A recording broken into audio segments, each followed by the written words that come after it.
سن 15 سنة، محافظة الشرقية. أهلا بيك يا محمود، اتفضل.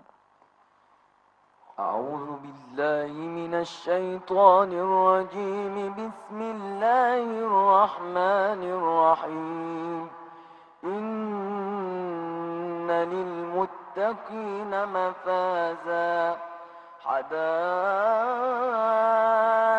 وأعنابا، وكواعب أترابا، وكأسا دهاقا، لا يسمعون فيها لغوا ولا كذابا، جزاء من ربك عطاء حسابا. رب السماوات والأرض وما بينهما الرحمن.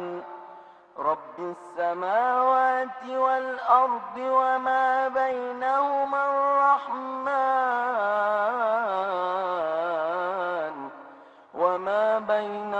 الرحمن. لا يملكون منه خطابا. يوم يقوم الروح والملائكة صفا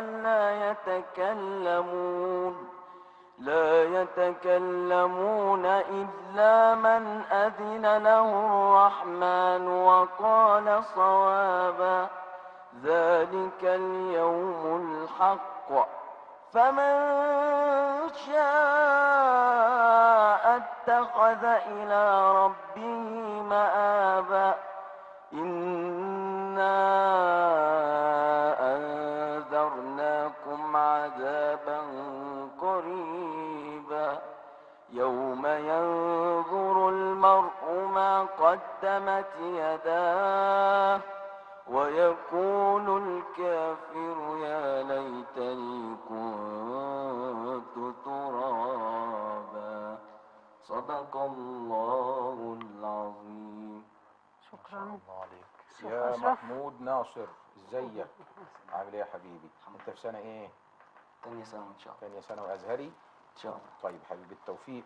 صوتك جميل وأدائك حلو جدا وزي الفل، تمام. لكن مش عارف، أنا في الأول لما أنت بدأت حسيت إن أنت هتقول ابتهال، يعني النبرة اللي أنت بدأت بيها أو المقام اللي أنت بدأت بيه حسيت إن أنت هتقول ابتهال. لما بدأت في القراءة حسيت إن أنت هتقرأ تجويد وليس ترتيلا، فتاخد بالك من النقطتين دول، يعني تبقى محدد انت هتقول ايه. انت طبعا ما درستش مقامات ولا درستش. طيب انت حافظ قد ايه؟ نص القرآن إن شاء الله. نص القرآن. ربنا يا رب يبارك فيك ان شاء الله وتتم يا رب على خير ان شاء الله باذن الله تعالى، ويرزقنا واياك يا رب الاخلاص والقبول يا رب ان شاء الله. تمام. فتخلي بالك من الحاجات دي، وتخلي بالك من القاف عندك. ان للمتقين تمام. وينظروا وتخلي بالك من زمن الحروف والحركات، لان احيانا بيبقى عندك اختلاس كده اهو. ويا رب بالتوفيق ان شاء الله. امين يا رب. دكتور شريف اتفضل.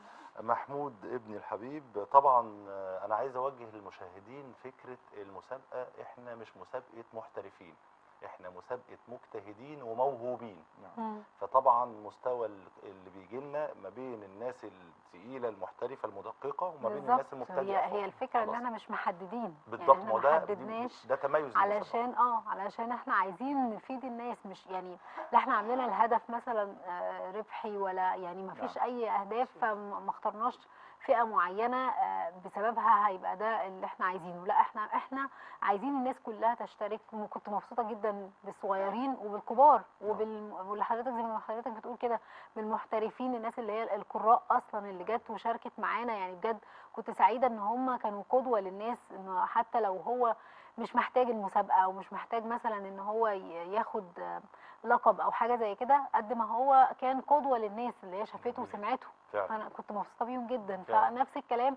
والناس التانية اللي هي لسه اول مره او ما كانش في دماغها انها ممكن تدخل مسابقه او ما كانش في دماغها انها الحفظ ده يوصلها مثلا لحاجه زي كده، فده تشجيع عليهم. طبعا يعني هو اساس الثواب ان شاء الله طبعا التشجيع والنشر القران وتلاوته. فربنا يتقبل ان شاء الله. فانا بس حبيت اوجه الفكره مم. للمشاهد ان احنا بس بنعامل بقى اكيد في كل واحد سبب. علشان احنا بنعامل كل واحد بقى على مستواه. يعني هي المسابقه عامه، اي حد عنده موهبه الصوت او التلاوه وعايز يشارك، سواء بقى مستواه عالي او مبتدئ، مم. فبنعامل كل واحد على مستواه. تمام. مسابقات المحترفين انا ببقى قاعد راصد، مم. متصيد مش مقيم، انا هنا بقيم. ايوه يعني بالظبط. فضيله الشيخ مم. اشرف لما بيوجه للولد نصيحه او للبنت نصيحه بيقيموا عشان ينصحوا. مم. انما في مسابقات المحترفين انا عايز، انا قاعد اسقطك ما مم. تغلطش. مش طبعا مش في نيتي ان انا اسقطه، نعم. بس انا قاعد برصد كل الخطا. اه ما يهمنيش وعلشان انك بتقرا، ما انا أحاسب عارف انك كله، بتقرا.